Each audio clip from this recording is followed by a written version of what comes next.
jaminan apabila besok tidak merdeka, leher saya, tembak saya, dan pukul jam-jam segini ini menjelang sampai ke Jatinegara. Di Jatinegara Sukarni kaget, Sukarni gebrak kemudian turun.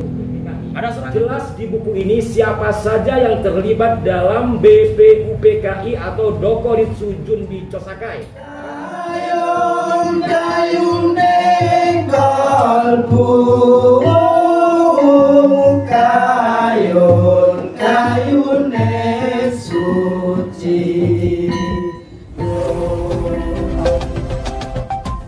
Assalamualaikum warahmatullahi wabarakatuh. Waalaikumsalam. Alhamdulillah, terima kasih Romo, Ki Cokro dan sahabat-sahabat semua, para praktisi budaya Tosanaji dan yang lainnya. Pada malam hari ini adalah tanggal 16 menuju 17 Agustus 2025, di mana sekarang pukul 21 ya, 21:40 menjelang. Kalau 21:40 seperti gambar ini diambil, kemungkinan besar Bung Karno, Bung Hatta, Pak Guntur yang masih bayu pada saat itu yang dikawal oleh Sukarni serta Pak Barjo, kemungkinan besar posisi beliau saat ini 80 tahun yang lalu berada di sekitar Jatinegara hari ini. Saya ingat cerita dalam buku ini. Buku ini adalah saksi sejarah yang ditulis oleh pelaku sejarahnya langsung, yakni Bapak Ahmad Subarjo. Jadi nggak ada mampir-mampir ke Kuitang dan kemanapun. Ini saksi sejarah. Semua buku yang saya bawa yang nulis adalah pelaku sejarahnya. Biar kita tidak dianggap sebagai praktisi budaya koden. Katanya nginep di ya. Itu bohong. Tidak ada satu detik pun waktu kemana beliau pergi. Karena mulai tanggal 14 Agustus beliau pulang dari Dalat itu Vietnam kalau nggak salah sekarang ya. Beliau kemudian menemui Syahrir 14 menuju malamnya 15 itu terjadi perdebatan seru antara kaum muda dan kaum tua. 15 pagi juga perdebatan tidak selesai-selesai.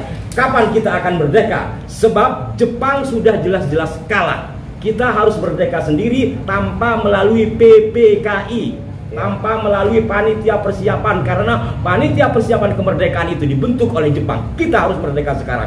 Terjadilah perseteruan kasarnya antara kaum muda dengan kaum tua. Kaum tua ini diantaranya Pak Barjo, Pak Hatta, Bung Karno, kemudian kaum muda ini diantaranya ya ada Syahrir, ada Wikana, ada Sukarni, Uas Habihi itu. Sampai malam 15 malam, tanggal 15 malam Agustus ya, Bu Fatma menceritakan, Bu Fatma sampai bergetar mendengar perdebatan antara Pak Karno dengan kaum muda. Sampai Bung Karno memberikan lehernya, kalau kalian kaum muda ingin merdeka sekarang dan bisa, kenapa harus nunggu saya? Pak Hatta tidak luput dari ajakan mereka. Pak Hatta pun kemudian marah. Karena apa? Pak Hatta konsekuen seperti Pak Karno, kita harus mengikuti peraturan yang telah disepakati bersama melalui panitia persiapan kemerdekaan. Kaum muda tidak bersedia. Datanglah Pak Ahmad Subarjo ini sehingga kemudian lerai. Sampai malam 15 jelang pagi sudah masuk ke 16 Agustus, diculiklah kedua tokoh ini. Singkat cerita, 16 pagi Pak Ahmad Subarjo kehilangan di mana Bung Karno dan Bung Hatta, karena kedua tokoh ini adalah penentu di dalam rapat persiapan panitia persiapan kemerdekaan tanggal 16 Agustus. Ketua dan wakilnya nggak ada, kemana? Sibuklah mencari. Sampai akhirnya Pak asisten dari Pak Barjo ini mendapatkan kabar kalau dari kaum muda PETA telah membawa Pak Soekarno dan Pak Hatta. Lalu belum tahu waktu itu, pagi itu tidak tahu. Kemudian dipanggillah pemuda PETA, tapi tidak mau menjawab. Karena itu rahasia. Ada di mana Soekarno? Pada intinya kami selamatkan, biar tidak diculik. Pada intinya kami selamatkan bahwa Soekarno biar memerdekakan bangsa ini tanpa melalui Jepang. Tapi akhirnya ketahuan, lalu sampailah ke Rengas Dengklok. Di Rengas Dengklok pun kaum muda memaksa, sampai kemudian terjadi perdebatan seru. Kemudian petang menjelang malam ya, sebelum akhirnya diizinkan ke Jakarta, Pak Barjo tidak punya alasan lain, tidak punya cara lain kecuali memberikan lehernya. Kaum muda mendesak untuk merdeka pada malam hari ini juga, mohon maaf tidak bisa. Kami harus menyesuaikan dengan kesepakatan para kaum tua. Lalu Ketua Sudanco pada saat itu dari PETA, apa jaminan apabila besok tidak merdeka, leher saya, tembak saya. Kalau besok pagi atau siang Jumat itu tuh tidak merdeka, tembak saya. Akhirnya diizinkan pulang. Singkat cerita, akhirnya kembali ke Jakarta, dan pukul jam-jam segini ini menjelang sampai ke Jatinegara. Di Jatinegara Sukarni kaget, Sukarni gebrak kemudian turun. Ada serangan bom, ada api menyala, semua terhenyak. Ntar dulu nih, kata Bung Karno, lihat apa yang terjadi. Setelah dilihat ternyata orang bakar sampah.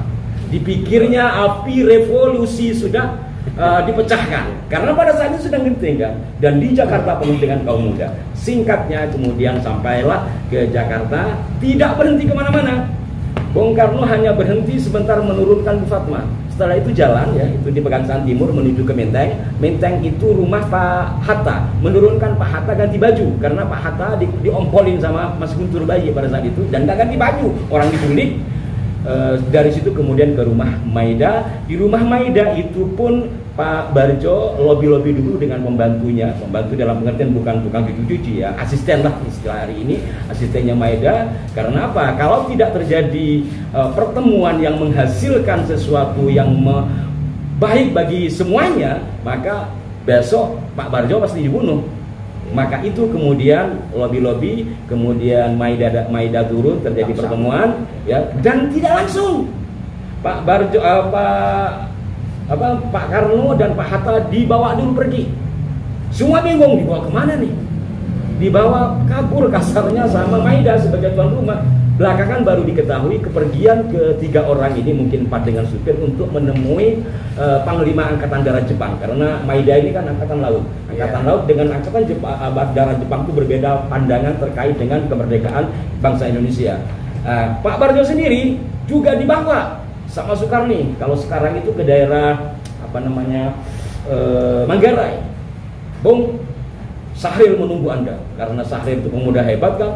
Ikut, ternyata nyampe ke sana nggak ada, Sahril nggak ada, akhirnya pulang.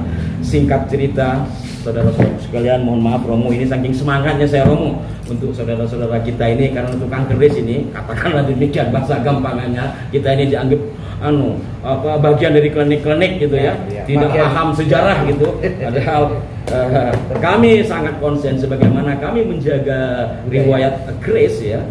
Keris ini mengajarkan kita dokumentasi dan detail peristiwa. Maka kami sebagai pelaku pecinta budaya keris maka harus juga berusaha cinta sejarah dan detail peristiwanya, dan cari sumber-sumber literatur itu yang langsung kalau bisa ya dari pelaku sejarahnya atau primer. Ini semuanya primer, Nah kalau yang ini adalah tokoh Pak Khairul Basri yang menemukan atau yang mendapatkan rumah yang kemudian ditempati oleh Bung Karno yang disebut Rumah Proklamasi. Jadi bukan para Cemurtaki, jelas ini yang menemukan, dan ini data resmi. Kemudian ini adalah kesaksian Bu Fatma ketika pagi katanya kuku wita, enggak, Bung Karno sholat subuh di kamarnya. Beliau adalah Pak Barjo. Sementara ini adalah risalah BPUPKI dan PPKI. Jelas di buku ini siapa saja yang terlibat dalam BPUPKI atau Dokoritsu Junbi Chosakai. Kalau informasi saya bukan sentimen masalah kesukuan. Ada dari 2019 hingga hari ini dikatakan warga Cina tidak memiliki peranan. Bohong. Di sini ada 4 orang Cina. Silahkan Anda baca buku ini yang masuk dalam BPUPKI. Arab ada, tapi Bali nggak ada. Arab ada, yaitu kakeknya Pak Anies Abdurrahman Baswedan sebagai perwakilan Arab. Tetapi di panitia persiapan kemerdekaan PPKI tidak ada Arab, yang ada satu Cina. Jadi ini bukan sentimen, karena untuk meluruskan. Dan alhamdulillah kemudian pada 17 Agustus pagi hari, setelah beliau melampaui masa-masa gelisah, sakit tidak minum madu Yaman, tetapi diobati oleh dokter pribadi beliau namanya Dr. Raden Soeharto. Tidak minta restu, tapi tidak, bohong itu. Jadi diobati oleh Dr. Raden Soeharto. Raden Soeharto adalah dokter pribadi Bung Karno sampai akhirnya terlaksanalah yang namanya proklamasi kemerdekaan bangsa Indonesia. Dalam teks proklamasi itu tanggal tahunnya masih menggunakan tanggal tahun Jepang ya, bukan 17 Agustus 1945, tapi agak-agak mirip. Intinya, alhamdulillah pada malam hari ini, Romo mohon izin dan saudara-saudara sekalian, kita sebagai praktisi budaya tetap muri-muri sejarah bangsa, dan semoga leluhur kita, para pejuang kita melihat anak-anaknya pada malam hari ini turut bahagia dan turut mendoakan beliau-beliau yang sudah mendahului kita. Merdeka!